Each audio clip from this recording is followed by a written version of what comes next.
সম্মান একবার চলে গেলে আর কখনো ফেরত আসে না। আমার আপনি আটকেন, তাতে বরং আপনি অসম্মানিত হইবেন।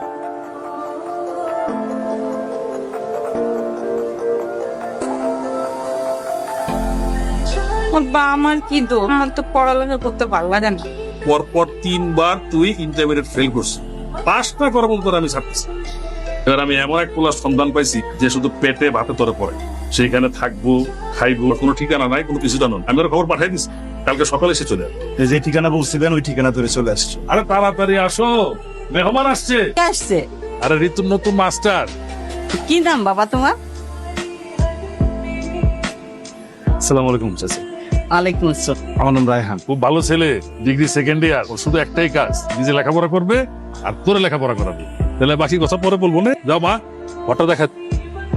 আমার মাইয়ার কাছে টিকতে পারলে হয়। ও সরি সরি, এটা কোন ধরনের ফাইল দেন? আমার না বুঝছেন এই পড়াশোনার কথা শুনলে খালি মাথাটা কেমন কেমন করে। তার বাবা অনেক বিশ্বাস করে আমার এই জায়গায় আছে, আমি তার বিশ্বাস নষ্ট করতে চাইতেছি। আপনি দয়া করে একটু পড়েন। এ হেরে চায়ের মধ্যে তো থুতু দিছিলাম, মনে করছিলাম আমার কাপ, এটা মনে করে একটু থুতু দিছিলাম। এটা করলাম কি আমার বই থেকে চলে এসেছে।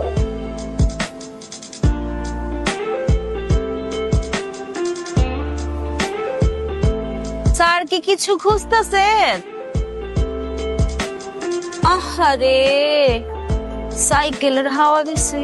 আপনার তো কলেজ অনেক দূরে স্যার, কেমনে যাবেন?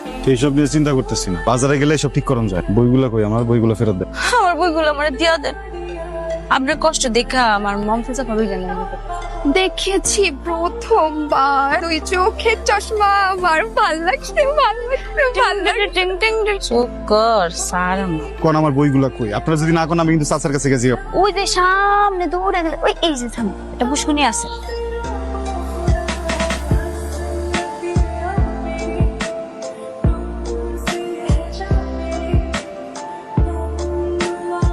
ঠিক আমার পছন্দ হয় না। আপনি অনেক উদ্ভট কাজ টাজ করবেন, আমার কিন্তু তাড়াবেন। যে কাজের জন্য আমি আসি সেই কাজটা করেন। আপনার মতো বহুত আইছে আর গেছে, দিনের জন্য টিকতে পারেন। আমি ঋতু বলতেছি আপনিও টিকতে পারবেন। এই পোলার অসুবিধা কি? এত ঘাউরা কেন? এটা ভাগাইতে পারতেছি না। এদিক দিয়া আমি কি করছি জানো? আমি যে ফুফাতো ভাই আছে না শফিক, ও আইতাছে, আইসা এমন সিস্টেম দিব তোর গুন্ডা ভাইটা যাইবো না ওর ঘরে যাইবো। আরে তুই কি হইছে আম্মা? মাস্টারের খাউনটা দিয়া বিষ আছে, বিষ থাকলে খাওনের মধ্যে বিষ মিশায় ওই বেহা নির্লজ্জ মাস্টার রে মাইরা ফেলাম। পড়াটাই কিন্তু খুব ভালো, সহজ সরল। এই যে জ্বর আইসে ঘরে পড়ে আছে, আর সাথে যদি তুই উল্টা পাল্টা কিছু করছো, আমি করলাম তোর বাপের কয়ে দেবো। এই যে নেন আপনার খাবার। অন্যের অন্ন নষ্ট করার কোনো মানে হয় না, বুঝছেন? আপনি একজন নির্লজ্জ মানুষ সেটা আমি বুঝে গেছি, কিন্তু এত নির্লজ্জ সেটা বুঝিনি। আপনি কাউকে চলে যান, যান স্যার। যাবেন না না? আপনি আসলে একটা বেহ্যাম, আপনি আসলে বেহ্যাম, আপনি একটা নির্লজ্জ মানুষ। আপনার লজ্জা শরম নাই, জীবনে হইব না। একটা কথা কি জানেন তো, অন্ন, বস্ত্র, বাসস্থান, শিক্ষা আর চিকিৎসা এগুলো হলো মানুষের মৌলিক অধিকার। এখানে থাইকা আপনার পরে আমিও তো বুঝলাম, আমি ভাও খাইতেছি, বুঝলো খাও। এই না পান্তা ভাত খান।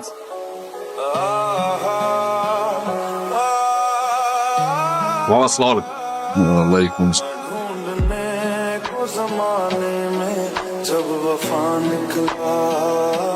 চেহারা শুরু তো মাশাআল্লাহ। আসসালামু আলাইকুম। আদব কেন জানা দেখি? আমার আপন ফুফাতো ভাই। আমি 3-3বার মার্ডার অ্যাটেম্প করেছি, মানে 3-3টা খুন করার চেষ্টা করছি, কিন্তু পাই। কারণ আপনি যদি আমার একটু দোয়া করে দেন, একটা জাস্ট একটা খুনও যদি আমি করতে পারি আমার হবে। একটা খুন, সেই শুনুন না স্যার, একটু দোয়া একদম খেয়াল লাইটের মধ্যে এলাকা ছেড়ে যাবে। আপনি এই সময় আমার ঘরে কেন হয়েছে? আমি না কোনোভাবে এই সূত্রটা মিলাইতে পারতেছি না। আপনি রুম থেকে বাইরন করতেছেন? আচ্ছা থাক, আপনার কিছু করা লাগবে না, আমিই করতেছি।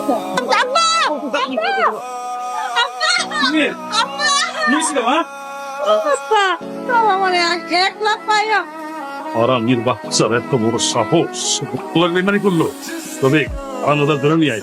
আজকে বাড়িতে বের করে যা বাবা, কালকে সকালে 40 টাকা লাগবে। সেই 40 গ্রামের মানুষের সামনে গলা জুতার গলা জুতা আমরা রাখবো।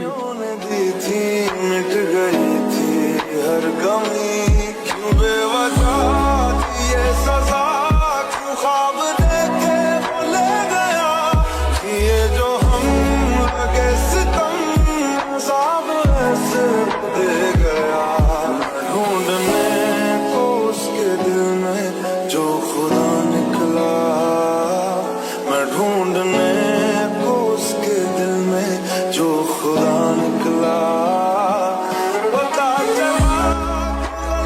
হয়েছে?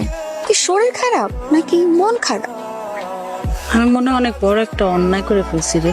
এই মানুষটারে না এতটা অপমান অপদস্থ করাটা উচিত হয়নি। দিন শেষে তো তুই জয়ের হাসি আসছিস। দিন শেষে না আমি আসলে হাইরে গেছি। মানুষটারে কত মারলো সবাই মিলা, কত কিছু করলো, কত কষ্ট পাইলো। একবারের জন্য কিন্তু কয় নাই যে সে নির্দোষ, তার কোনো দোষ নেই। আসলে অনেক খারাপ একটা কাজ করে ফেলেছে। আপনারা হারাইতে গিয়া নিজে পরাজিত হয়ে গেছে।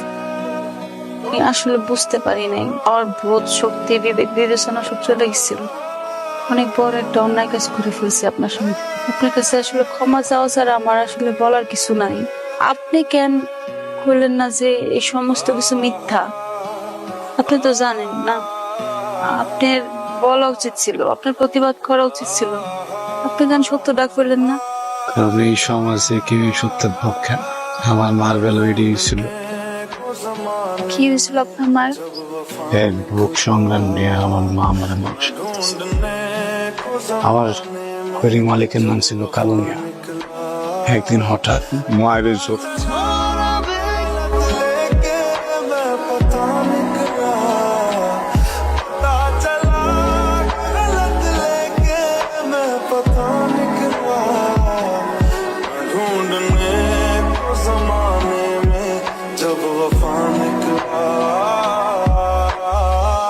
গ্রামের সবার সামনে কইলো আমার মায় নাকি ওই কালো মেয়ের বিয়ে খুব ক্ষমতার কারণে রায় চলে যায় কালো মেয়ে।